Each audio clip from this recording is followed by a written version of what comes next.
India के best English education channel students club और PLSR teacher में आपका बहुत बहुत स्वागत है। आज के इस सेशन में आप देखने वाले हैं क्लास 10 के English text book First Flight के first chapter a letter to God के कंप्लीट क्वेश्चंस एंड आंसर्स को। First of all, subscribe my channel and click on bell icon and all bell icon. Please press to get my all updates. तो ज़्यादा समय न गंवाते हुए आइए इस वीडियो में ए लेटर टू गॉड के क्वेश्चन आंसर को अच्छे से समझिए, उसके बाद इसका नोट्स बनाइए तो सफलता आपको ज़्यादा मिलेगी। तो सबसे पहले ओरल कॉम्प्रिहेंशन चेक 1 के फर्स्ट क्वेश्चन को देखिए। What did Lencho hope for? Lencho को क्या उम्मीद थी? Answer: Lencho hoped a downpour or at least a shower for his field. Lencho को अपने खेत के लिए एक मूसलाधार बारिश या कम से कम एक बौछार की उम्मीद थी। 2. Why did Lencho say the raindrops were like new coins? Lencho ने बारिश के बूंदों को नए सिक्के की तरह क्यों कहा? Answer: Lencho's crop needed a rain. Lencho की फसल को एक बरसात की आवश्यकता थी। As soon as it started to rain Lencho was overjoyed. जैसे ही वर्षा होने लगी लेंचो काफी खुश हुआ। Due to that rain the hope of better harvest arose in his mind. उस बारिश के होने से उसके मन में उन्नत पैदावार होने की आशा जगी। Question 3. How did the rain change? वर्षा किस रूप में बदल गई? What happened to Lencho's fields? उससे लेंचो के खेत का क्या हुआ? Answer: The rain changed into large hailstones. बारिश बड़े ओलों में बदल गई। For an hour, the hail continued to rain on Lencho's cornfield. एक घंटे तक लेंचो के खेत में ओले बरसते रहे। Due to which the crops of his field were totally destroyed. जिससे उसके खेत की फसल पूरी तरह बर्बाद हो गई। Question 4. What were Lencho's feelings when the hail stopped? ओले थमने पर लेंचो की क्या प्रतिक्रियाएं थी? Answer: When the hail stopped, Lencho's soul was filled with sadness. ओलों के गिर जाने पर लेंचो का दिल दुख से भर गया। He felt that the hail was more dangerous than the plague of locusts. उसे लगा कि टिड्डियों के उपद्रव से भी ज्यादा खतरनाक ये ओले हैं। He became very sad because he and his family would now have to go hungry this year. All his work went in vain. उसकी सारी मेहनत बेकार हो गई। अब ओरल कॉम्प्रिहेंशन चेक 2 के क्वेश्चन आंसर को देखिए। Question number 1. Who or what did Lencho have faith in?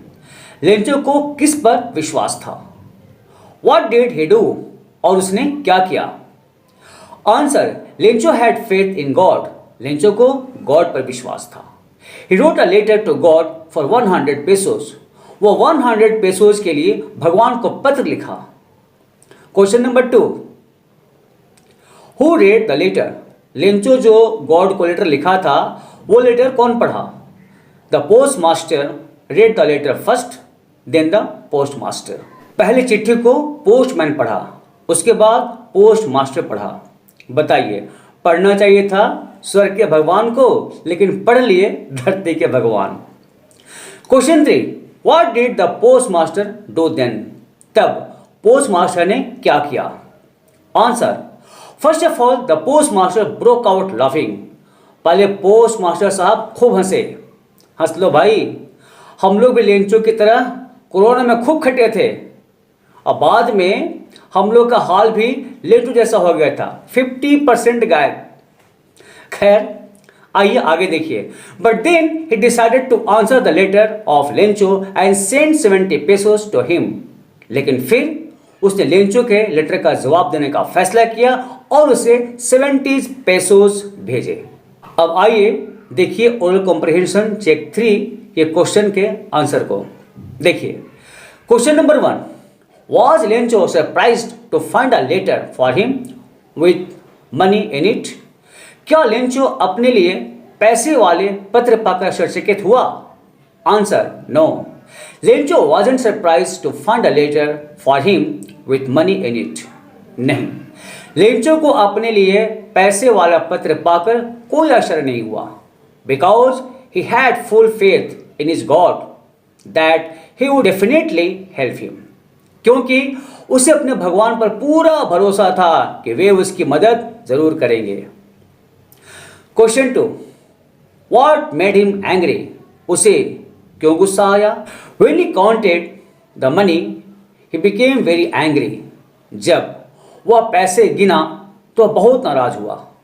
He had asked for 100 pesos for God but he got only 70 pesos। वह भगवान से 100 pesos मांगा था, लेकिन उसे सिर्फ 70 pesos ही मिले थे। He thought that God could not make a mistake, nor could he deny his request। वह सोचा कि ईश्वर गलती नहीं कर सकते हैं, न ही वे उसके अनुरोध को ठुकरा सकते हैं। He felt that the post office employees were crooks. They kept the rest of his money। उसे लगा कि पोस्ट ऑफिस के कर्मचारी ही बेईमान हैं, वे ही उसके बाकी पैसे रख लिए हैं। That made Lencho's angry.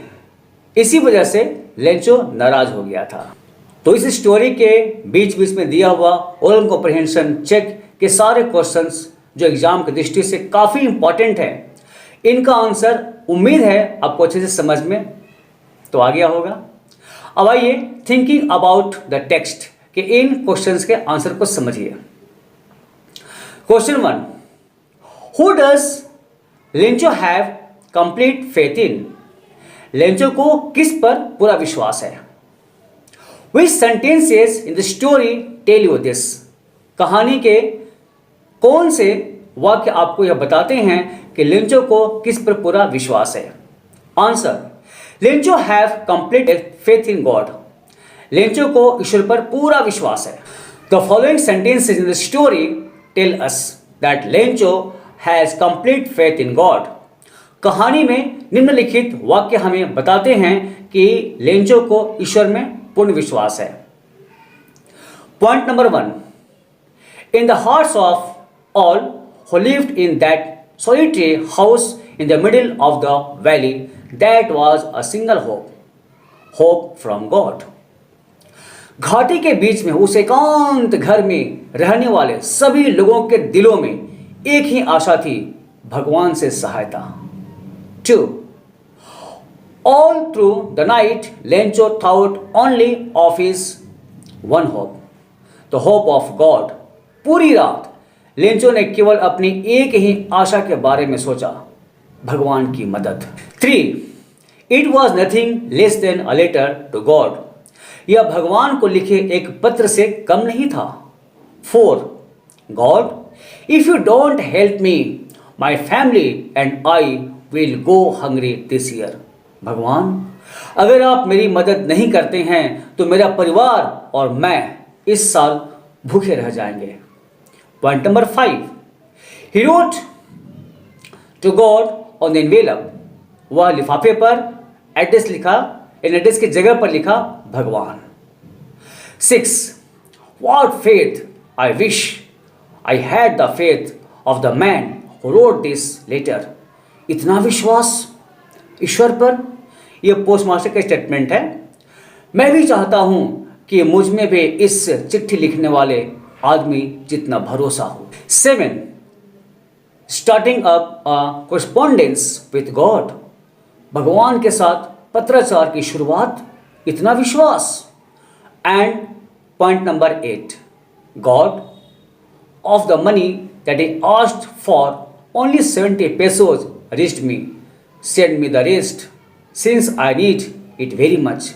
हे प्रभु, जितने पैसे का मैं आपसे निवेदन किया था उसमें से केवल 70 pesos ही मेरे पास पहुँचे हैं, बाकी भी भेज देना प्रभु, क्योंकि मुझे इसकी बहुत ज़्यादा ज़रूरत है। तो इतने सारे पॉइंट्स हैं। मैं ये नहीं कह रहा कि एग्ज़ाम में से पॉइंट्स लिख देना, लेकिन 4-5 पॉइंट्स ज़रूर लिखना। लेकिन अगर सारे पॉइंट्स लिखोगे ना तो मार्क्स भी ज़्यादा मिलेंगे। Question number 2, Why does the postmaster send money to Lencho?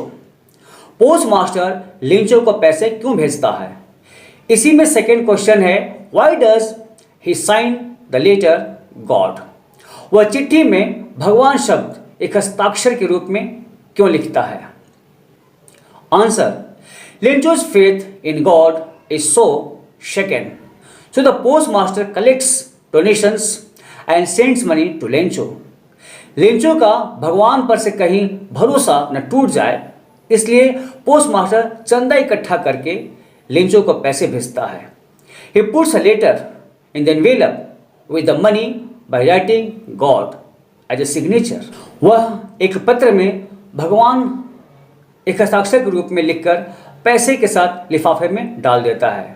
Due to which Lencho feels that God has sent money, not any human। जिससे लेंचो को लगे कि भगवान ही पैसे भेजे हैं, कोई इंसान नहीं। Question number 3, did Lencho try to find out who had sent the money to him? क्या लेंचो ने यह पता लगाने की कोशिश की कि उसे पैसे किसने भेजे थे? वाई और वाई नॉट? अगर हाँ तो क्यों, और नहीं तो क्यों नहीं? Answer, no, Lencho did not try to find out who had sent the money to him. नहीं, लेंचो यह पता लगाने की कोशिश नहीं किया कि उससे पैसे किसने भेजे थे। Because he had unwavered faith in God, क्योंकि उसे भगवान में अटूट विश्वास था। He believed that God could not denied his request. उसे विश्वास था कि भगवान उसके निवेदन को ठुकरा नहीं सकते। That's why he felt that the God had sent money to him। इसलिए उसे लगा कि उसके पास भगवान ही पैसे भेजे हैं। Question 4, who does Lencho think has taken the rest of the money? Lencho के अनुसार बाकी पैसे किसने लिए थे या किसने ले लिए हैं? What is the irony in the situation? ये जो सिचुएशन है इसमें कैसा व्यंग है? Answer, when Lencho gets less money, he thinks that the rest of his money is kept by the post office employees। जब लेंचो को कम पैसे मिलते हैं तो वह सोचता है कि उसके बाकी पैसे पोस्ट ऑफिस के कर्मचारी रख लिए हैं। In this situation, the irony that becomes in the next sentence is that instead of thinking God and the post office staffs, he calls the post office employees a bunch of crooks। इस परिस्थिति में अगले वाक्य में जो व्यंग बनता है वह यह है कि उसे भगवान और पोस्ट ऑफिस के कर्मचारियों को धन्यवाद कहने के बजाय वह पोस्ट ऑफिस के कर्मचारियों को बेईमानों का समूह कहता है। Whereas only the post office employees help him, जबकि पोस्ट ऑफिस के कर्मचारी ही उसकी मदद करते हैं।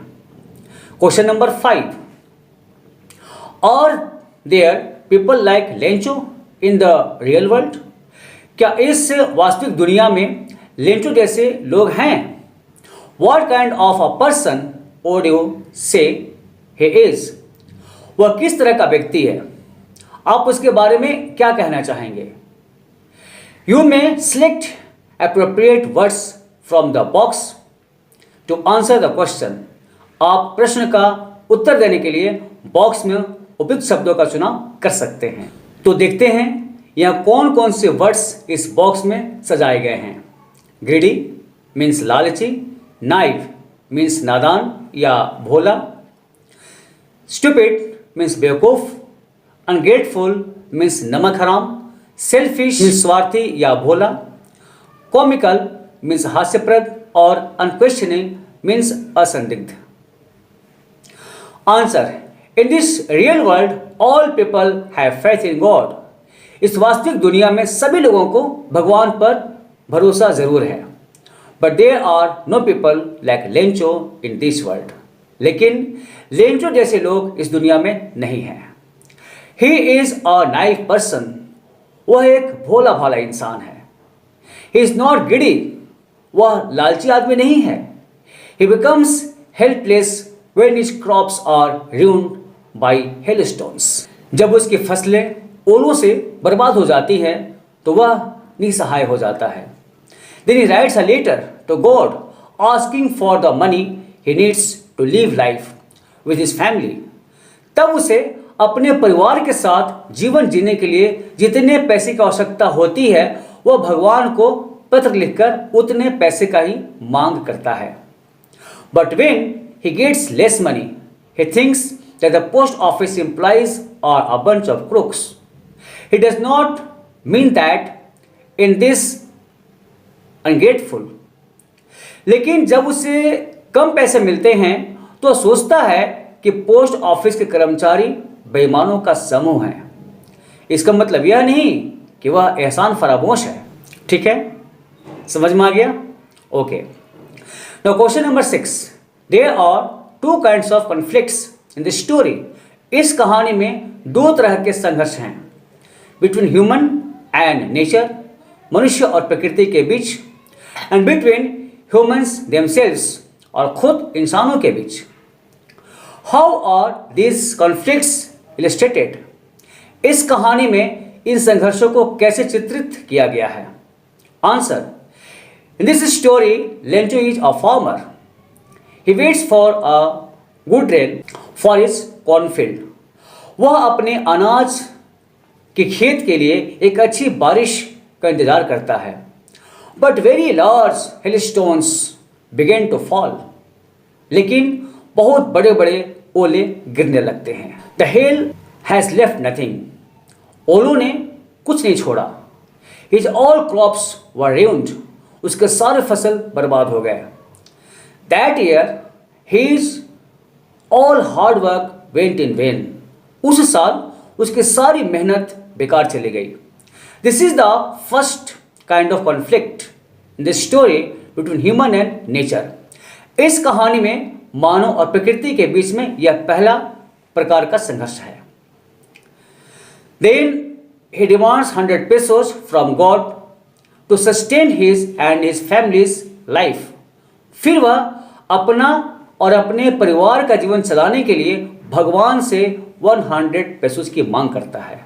But the postmaster is able to collect contributions and send him only 70 pesos.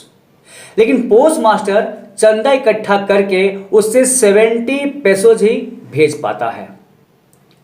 Then Lencho becomes angry on post office employees. तब Lencho post office के कर्मचारियों पर नाराज हो जाता है. In second letter he sees them a bunch of crooks. दूसरी चिट्ठी में वह उन्हें बेईमानों का समूह कहता है. This is the second kind of conflicts between humans themselves in the story. इस कहानी में स्वयं मनुष्यों के बीच यह सेकेंड काइंड ऑफ कॉन्फ्लिक्ट्स है. उसके बाद आइए थिंकिंग अबाउट लैंग्वेज में. Look at the following sentence from the story. कहानी में लिए गए इस वाक्य को देखिए. Suddenly a strong wind began to blow. अचानक तेज हवा चलने लगी.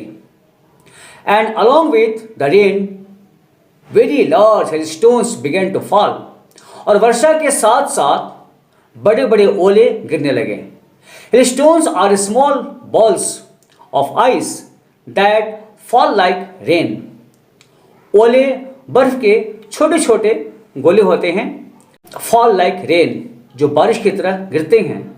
ए storm in which hailstones fall is a hailstorm.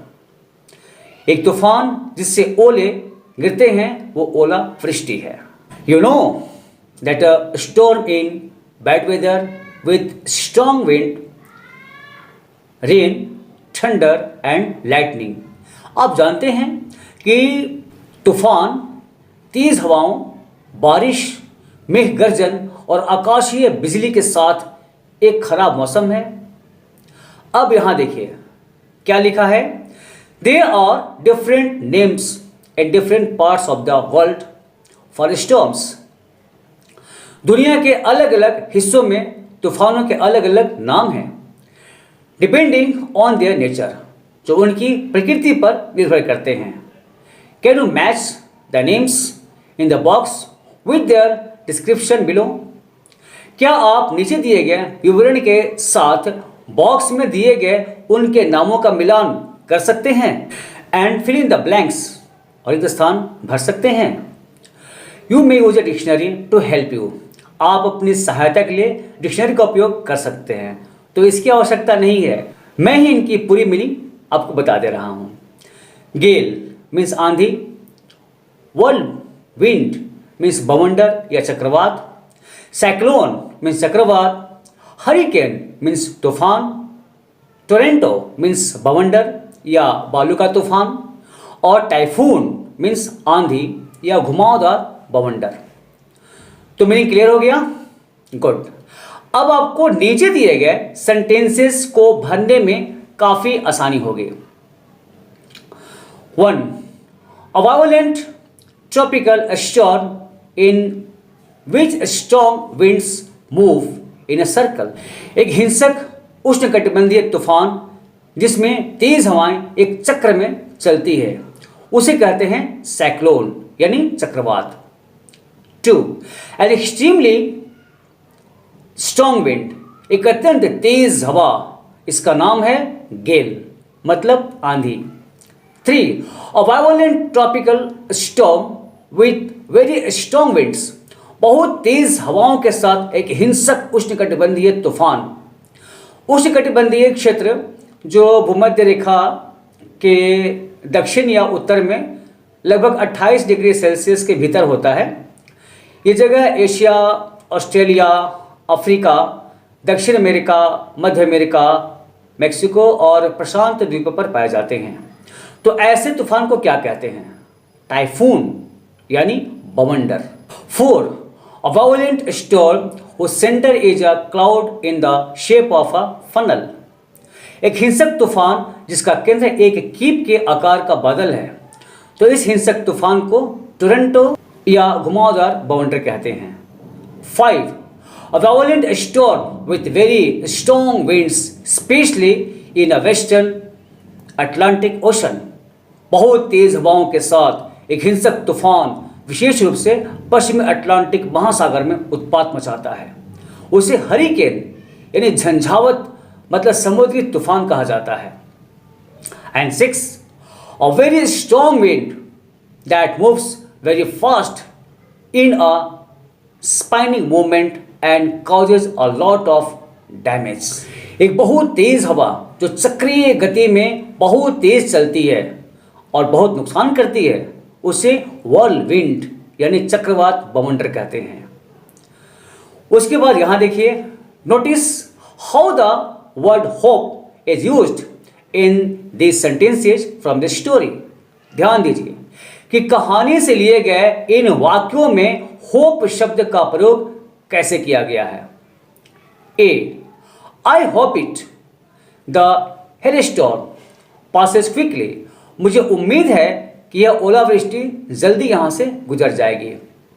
B, there was a single hope, help from God, एक ही उम्मीद थी भगवान से मदद। अब देखिए, इस होप वर्ड का यूज जो इन दोनों सेंटेंस में हुआ है उसके बारे में मैं जो बताना चाहता हूं वही बात नीचे समझाया गया है।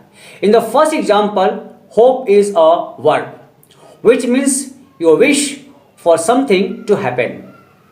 फर्स्ट वाले सेंटेंस में होप एक वर्ब है जिसका अर्थ है कि आप कुछ होने की कामना करते हैं। In the second example, it is a noun meaning a chance for something to happen. दूसरे वाक्य में होप एक नाउन है जिसका अर्थ है कुछ होने का चांस। अब इसी होप के एग्जाम्पल को समझते हुए पेज पलटिए। अभी आपने होप का यूज वर्ब और नाउन में कैसे हुआ देखा, तो उसी तरह match the sentences in column A with the meanings of hope in column B. Column A में दिए गए वाक्यों को कॉलम बी में दिए गए होप के अर्थ के साथ मिलाएं। तो यहां कॉलम ए के फर्स्ट सेंटेंस को देखिए, will you get the subjects you want to study in college, क्या आपको यह विषय मिलेगा जो आप कॉलेज में पढ़ना चाहते थे, वह विषय मिलेगा। आई होप सो, मुझे आशा है कि अब इसकी संभावना कॉलम बी में यहां नजर आती है। तो इसकी मीनिंग यानी आंसर यहाँ लिखिए, wanting something to happen and thinking it quite possible, यानी मुझे आशा है कि कुछ होने वाला है और यह काफ़ी संभव है। अब डो में आइए, I hope you don't mind my saying this but I don't like the way you are arguing. मुझे आशा है कि आपको मेरे यह कहने से कोई आपत्ति नहीं होगी, लेकिन जिस तरह से आप बहस कर रहे हैं वह मुझे पसंद नहीं है। यहाँ होप की मीनिंग यहाँ देखिए, ये है, लिखिए, showing concern that what you से शुड नॉट ऑफेंड और disturb the other person a way of being polite, यानी यह वाक्य चिंता दिखा रहा है कि आप जो कहते हैं वह यह है कि दूसरे व्यक्ति को नाराज और परेशान नहीं करना चाहिए। तो इस होप में विनम्र होने का एक तरीका व्यक्त होता है। 3. This discovery will give new hope of HIV और एड्स सफरर्स। यह खोज HIV या एड्स पीड़ितों को एक नई उम्मीद देगी। इसकी मीनिंग कॉलम बी में यहाँ पर है, लिखिए, a feeling that something good will probably happen, एक भावना कि शायद कुछ अच्छा होगा। 4. We were hoping against hope that the जजेज would not notice our mistakes. हम उम्मीद के खिलाफ उम्मीद कर रहे थे कि न्यायाधीश आपकी गलतियों पर ध्यान नहीं देंगे। यहाँ पर देखिए, इस उम्मीद की मीनिंग ये है। इसी बयान से में लिखिए, wishing for something to happen although this is very unlikely, कुछ होने की कामना करते हुए, हालांकि यह बहुत ही असंभव है क्योंकि जजेस होते ही हैं आपकी गलतियों पर ध्यान देने के लिए। 5. I called early in the hope of speaking to her before she went to school. School जाने से पहले मैंने उससे बात करने की उम्मीद में जल्दी फ़ोन किया। यहाँ पर होप की मीनिंग इस वाक्य में छिपी है, तो इसे भी एज एन आंसर यहाँ लिखिए, thinking that this would happen, it may और मे नॉट हैव हैपेंड। यह सोचकर कि ऐसा होगा, अब ऐसा हो भी सकता है और शायद नहीं हुआ होगा। 6. Just when everybody had given up hope the fisherman came back 7 days after the cyclone. जैसे ही सभी ने उम्मीद छोड़ दी थी, मछुआरे चक्रवात के 7 दिन बाद वापस आ गए। अब सिर्फ ये बचा है। As a meaning of hope in column B, stop believing that this good thing would happen, यानी सबने विश्वास करना बंद कर दिया कि यह अच्छी बात होगी, और तभी यह अच्छी बात हुई कि मछुआरे वापस आ गए। तो यहाँ आपने देखा कि होप के कितने सारे कंडीशंस हो सकते हैं। अब यहाँ थर्ड में है रिलेटिव क्लॉजेस। ये क्या है? इसको जानने से पहले लुक एट दीज सेंटेंसेस, इन वाक्यों को देखिए। A, all morning Lencho who knew his fields intimately looked at the sky। सुबह सुबह लेंचो खेतों जिसके पास अपने खेत की अच्छी जानकारी थी, वो आसमान की ओर देखा। तो यहाँ जो हु वर्ड देख रहे हैं ना, ये सब्जेक्ट के बारे में बता रहा है कि वो क्या कर रहा है। तो यहाँ लेंचो के बारे में ये वर्ड बता रहा है कि उसके पास खेतों की अच्छी जानकारी है। तो इन दोनों को क्लॉज कहते हैं, और इन दोनों क्लॉज को जोड़ रहा हु, ये हु वर्ड ही रिलेटिव क्लॉज वर्ड है। तो इस बी वाले सेंटेंस को देखिए। The woman who was preparing supper replied yes God willing. यहां भी देखिए, द वुमन फर्स्ट क्लॉज है और वॉज प्रिपेयरिंग सपर ये दूसरा क्लॉज है, और इन दोनों को मिलाने वाला यानी रिलेट करने वाला ये हु वर्ड रिलेटिव क्लॉज शब्द है। उम्मीद है समझ में आ गया होगा। वाक्यों के ये इटालिक्स हिस्से हम लेंचू और इस महिला के बारे में अधिक जानकारी देते हैं। एक नॉन डिफाइनिंग रिलेटिव क्लॉज में आमतौर पर इसके सामने कॉमा होता है और इसके बाद एक कॉमा और होता है, जैसा आप बी वाले सेंटेंस में देख रहे हैं। लेकिन कुछ लेखक इस कॉमा के बजाय डैश का यूज करते हैं, जैसा कि कहानी में है। यदि रिलेटिव क्लॉज अंत में आता है तो वहां फुल स्टॉप लगा दिया जाता है। लेकिन ध्यान दीजिए कि वे रिलेटिव प्रोनाउंस से शुरू होते हैं। दूसरे रिलेटिव प्रोनाउन हैं whom, whose और which।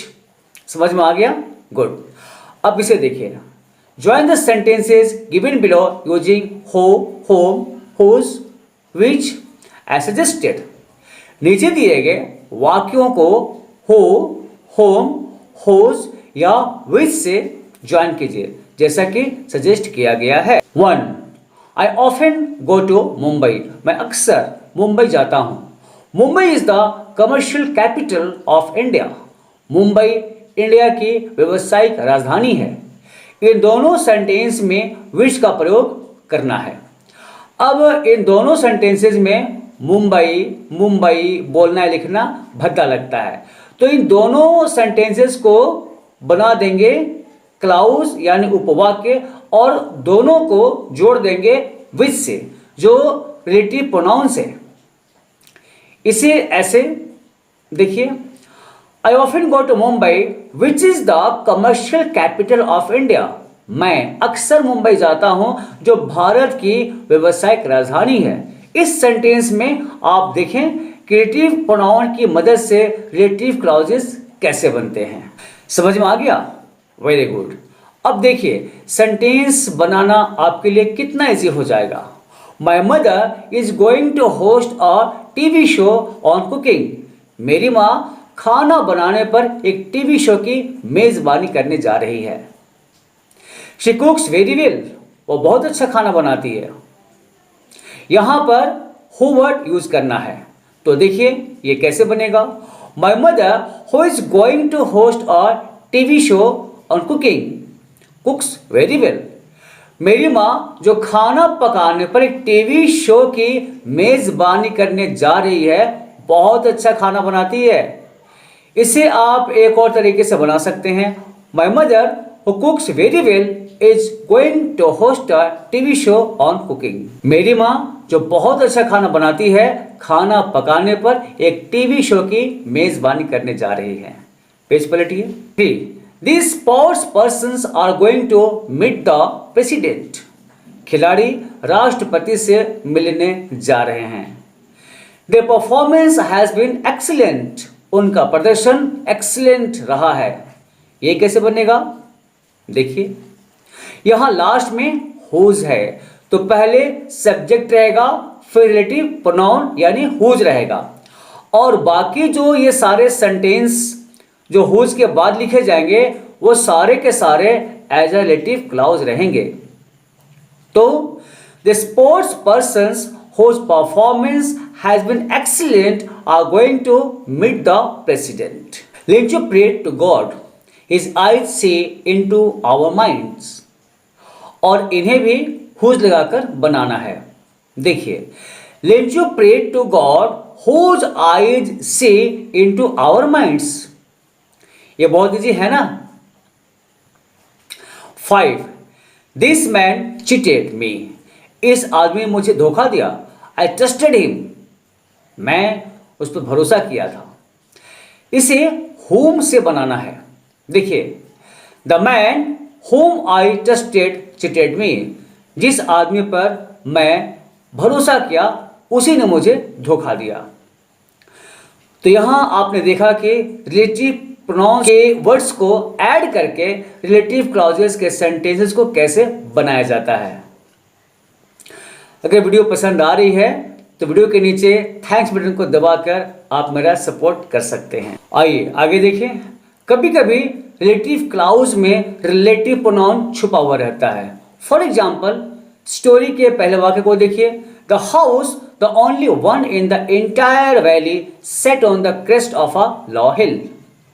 हम लोग इस सेंटेंस को ऐसे भी लिख सकते हैं, the house which was the only one in the entire valley set on the crest of a low hill.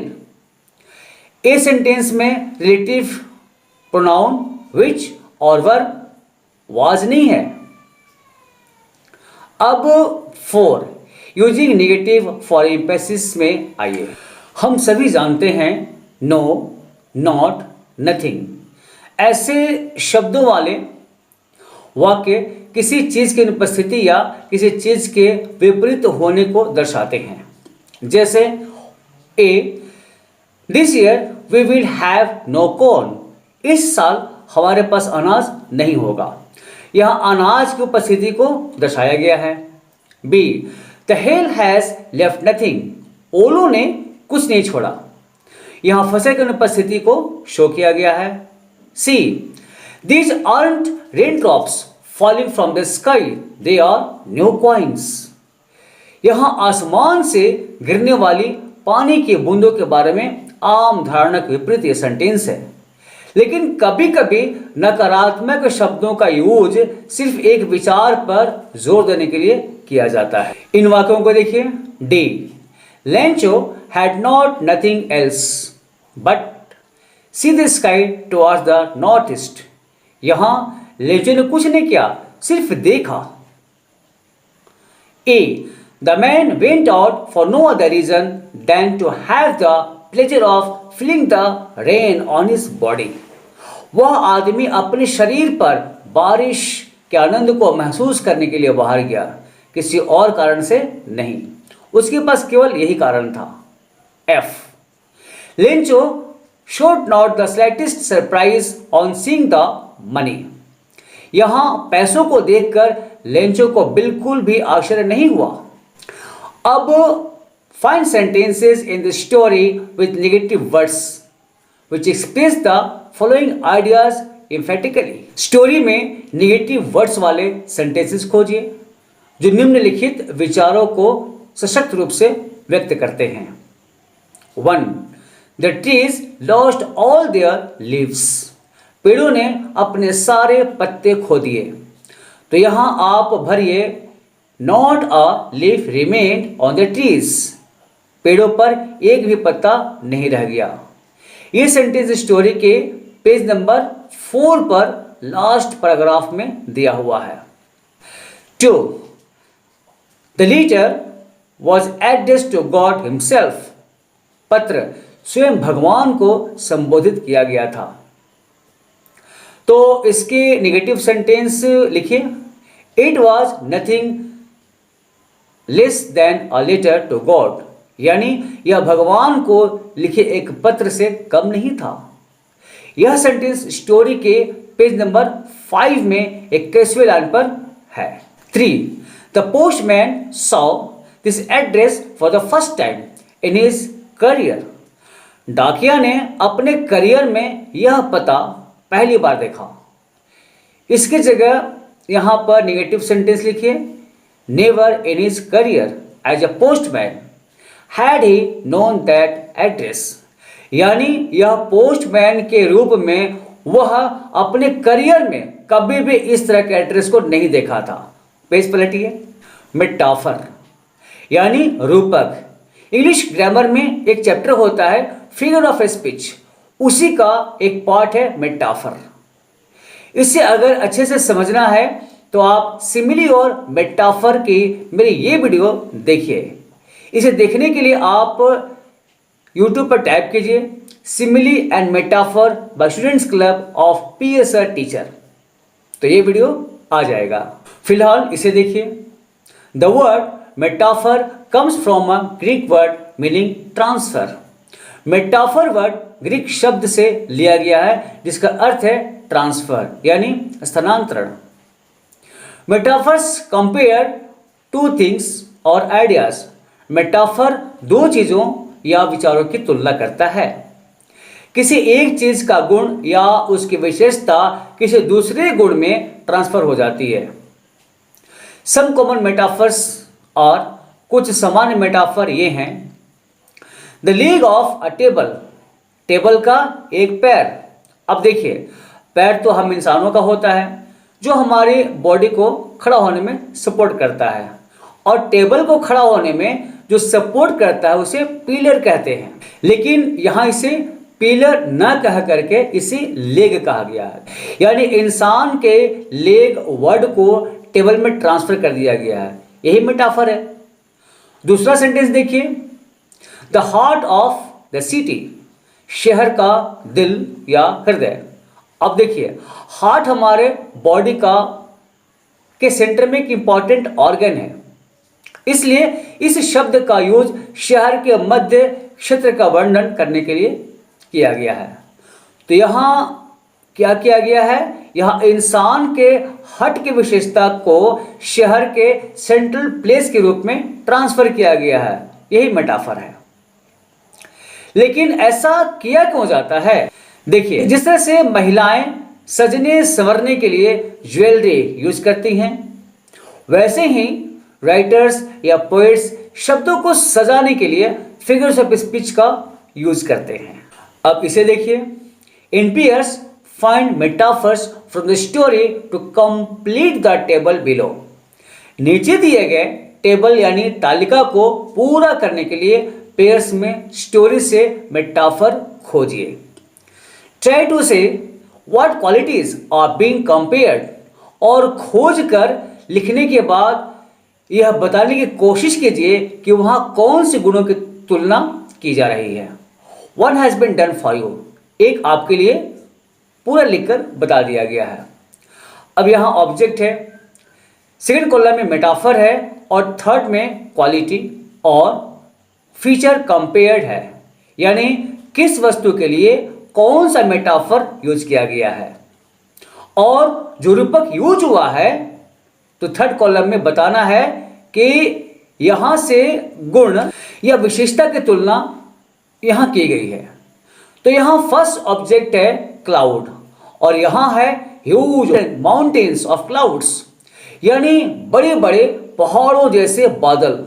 और थर्ड में है द मास और ह्यूजनेस ऑफ माउंटेन्स, यानी बादलों में पहाड़ों की विशेषता यानी विराट रूप जैसी तुलना की गई है।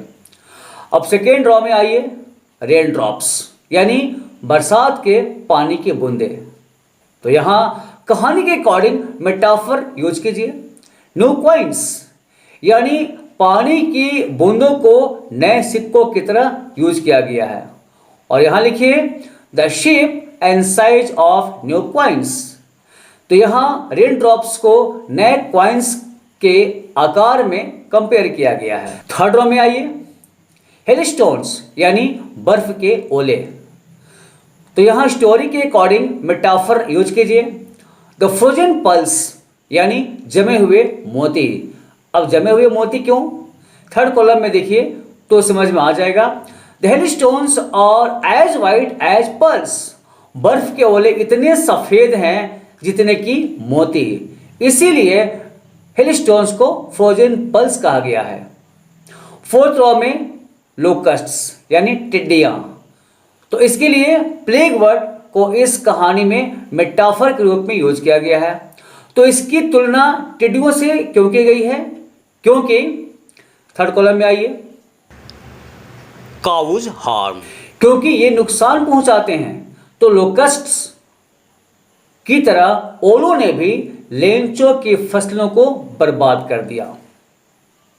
अब सेकेंड लास्ट में यहां देखिए, and epidemic that spreads very rapidly and leaves many people dead, यानी एक महामारी जो बहुत तेजी से फैलती है और कई लोगों की जान ले लेती है।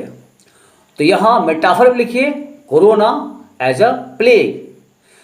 तो लास्ट ईयर प्लेग में किस तरह कोरोना महामारी आई थी जिससे कई लोगों की जान चली गई थी। और यहाँ ऑब्जेक्ट में लिखिए स्नोफॉल्स यानी बर्फबारी, जिसकी वजह से 1 घंटे के अंदर लेंचों के खेत की फसल बर्बाद हो गई थी। हालांकि ऑब्जेक्ट और मेटाफर में दोनों वर्ड इस कहानी में नहीं है, लेकिन सिनोनिम्स के रूप में मैं यहाँ हेलस्टोन्स की जगह स्नोफॉल्स और प्लेग के स्थान पर कोरोना का यूज किया हूँ।